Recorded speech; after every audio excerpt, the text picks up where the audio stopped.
Hello भाई, next episode के start से पहले आप लोग मेरे चैनल को सब्सक्राइब कर देंगे। इसी से अब हम नेक्स्ट एपिसोड को स्टार्ट करते हैं। इधर साना और उसके डैड हॉस्पिटल जाने के लिए भाग रहे होते हैं और जैसे ही ताना के डैड ड्राइवर सीट पे बैठने लगते हैं तो जब वो उनके डैड उन्हें रोक लेते हैं और कहते हैं कि आप पीछे बैठ जाएं, कार में ड्राइव कर लूँगा। ये कहने के बाद वो सब कार में बैठ जाते हैं। जब वो साना को कहती है कि हॉस्पिटल पहुँचिए, मुझे मैसेज कर देना। यह साना तो इतना परेशान होता है कि उससे सीट बेल्ट भी लगाई नहीं जा रही होती, जिस वजह से जब वो उनके डैड उसकी सीट बेल्ट लगा देते हैं। और जाने से पहले जब वो उनसे कहते हैं कि तुम और ह्यूजन सो जाना, जब तक मैं इन्हें ट्रेन तक छोड़ के आता हूँ।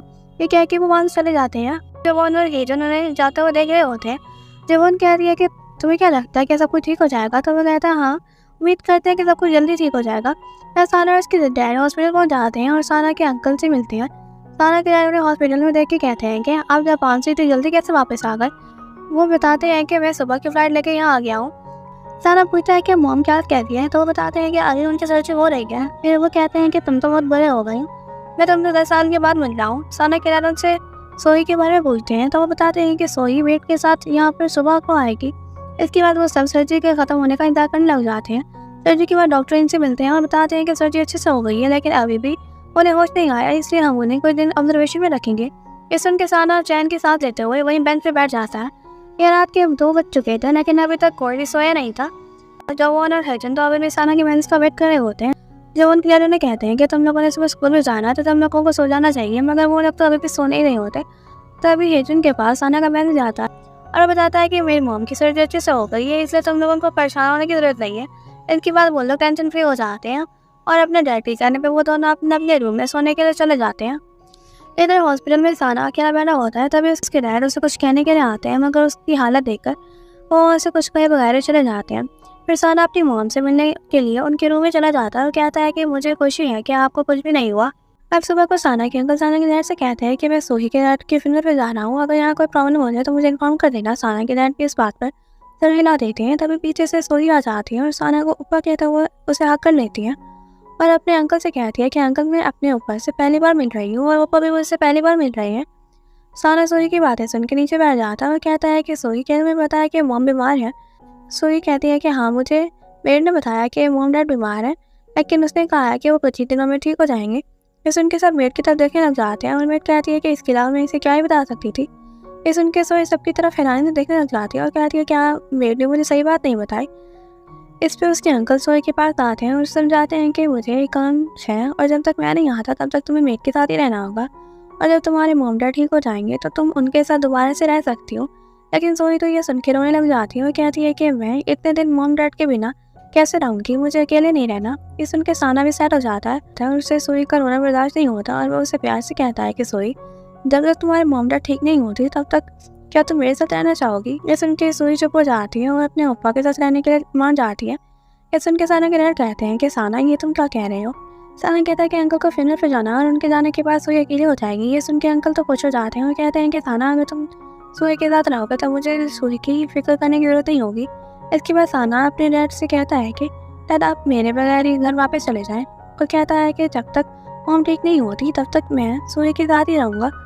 उसके डैड भी मान जाते हैं और वहीं से जाने लग जाते हैं। साना भी अपने डैड को बाय बोलने के लिए उनके पीछे हॉस्पिटल के बाहर आ जाता है। साना के डैड कहते हैं कि साना तुम अभी इतने बड़े नहीं हो कि तुम अकेले एक बच्ची का ख्याल रख सको। इस पे साना कहता है कि अगर सोई की देखभाल मैं नहीं करूँगा तो और कौन करेगा, वो अभी बच्ची और अकेले नहीं रह सकती। मॉम को बहुत गहरी चोट आई है, इसलिए उन्हें ठीक होने में कुछ दिन लगेंगे। फिर वो कहता है कि डैड आप फिक्र मत करें, जैसे मॉम ठीक हो जाएंगी तो मैं भी घर वापस आ जाऊँगा और स्कूल में एडमिशन भी ले लूँगा। अब नेक्स्ट सीन में साना के डैड जो उनके डैड के रेस्टोरेंट पे आ जाते हैं। जब उनके डैड उन्हें थका हुआ देखे कि चाय पीने के लिए देते हैं और पूछते हैं कि साना वहाँ कितने दिन रुकेगा। साना के डैड बताते हैं कि ज़्यादा एक 2 दिन ही लगेंगे। फिर वो कहने लग जाते हैं कि साना की मॉम हमारे बगैर इतनी ज़िंदगी क्यों नहीं गुजार सकती, उसे ये रोड लगवाने की क्या ज़रूरत थी। अब उसकी वजह से साना को परेशानी हो रही है। यहाँ से अंकल जोवन से हैरान होकर पूछती है कि साना सियोल में क्यों रुका है। जोवन बताती है कि साना की मॉम का सियोल में एक्सीडेंट हो गया था, इसलिए वो अपनी मॉम की देखभाल करने के लिए वही रुका है। सांगल कहती है तो फिर साना एडमिशन कैसे लेगा, क्या वो कॉलेज छोड़ने का सोच रहा है। वो बताती है कि नहीं, अभी एडमिशन करवाने में टाइम रहता है और साना तब तक वापस आ जाएगा। फिर जब कहती है कि मुझे तो साना की फिक्र हो रही है, वो जब भी अकेले होता है तो खाना नहीं खाता।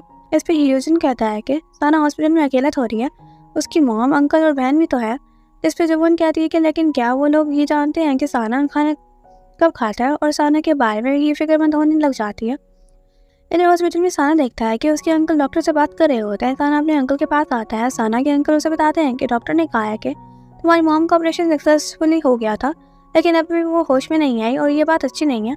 ये सुन के साना अपनी मॉम से मिलने के लिए उनके रूम में आ जाता है और देखता है कि उनको अभी तक होश नहीं आया और चोट की वजह से उन्हें जगह जगह पट्टियां बांधी हुई थी। ये देख के साना को अपने बचपन का वक्त याद आ जाता है, जब साना की मॉम साना को ही उसकी बहन की मौत का जिम्मेदार समझती थी। और वह वक्त भी याद आता है कि जब उसकी मॉम 10 साल के बाद उससे मिलने आई थी, लेकिन साना उनसे मिलना नहीं चाहता था और उसने अपनी मॉम के सामने यूरिन से बोला था कि हम तो ऐसे बच्चे हैं जिन्हें हमारी माँ ने ही छोड़ दिया था।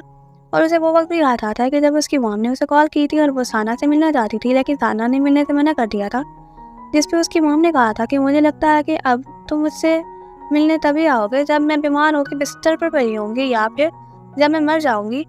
ये सब याद करके उसे बहुत दुख हो रहा होता है और वो अपनी मॉम का हाथ पकड़ लेता है और वो वक्त याद करता है कि जब बचपन में वो बीमार हो जाता था और उसकी मॉम सारा जाके उसका ख्याल रखती थी। अब वो कुछ देर अपनी मॉम को देखने के बाद वहाँ से चला जाता है और हॉस्पिटल के बाहर आकर अपना फ़ोन चेक करता है। उसे पता चलता है कि जवान ने उसे मैसेज किया है और पूछती है कि क्या तुमने नाश्ता कर लिया है और डिनर करना मत भूल जाना।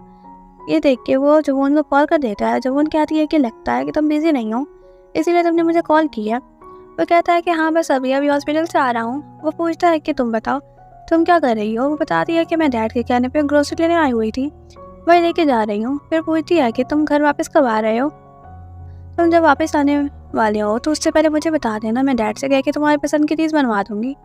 वो कहता है कि इस बारे में मैं तुम्हें सोच के बताऊंगा। और फिर पूछता है कि वहाँ क्या चल रहा है। वो बता रही है कि यहाँ तो सब कुछ वैसे ही चल रहा है। उसके बाद दिन की सारी बातें साना को बताने लग जाती हैं। साना भी चुप करके उसकी बातें सुनने लग जाता है। जवान उसकी खामोशी सुन के कहती है कि क्या तुम मेरी बात सुन भी रहे हो। साना हंसते हुए कहता है कि मुझे यहाँ आए हुए सिर्फ 1 दिन हुआ है, मगर ऐसा लगा कि काफ़ी दिन हो गए हैं। ये सुन के जवान सैड फील करती है और पूछती है कि तुम वापस कब आ रहे हो। साना कहता है कि जल्दी आ जाऊँगा। इसके बाद वो दोनों कॉल कट कर देते हैं। अगला पार्ट देखने के लिए हमारे वीडियो को लाइक और चैनल को सब्सक्राइब करना ना भूलें। तब तक के लिए बाय बाय।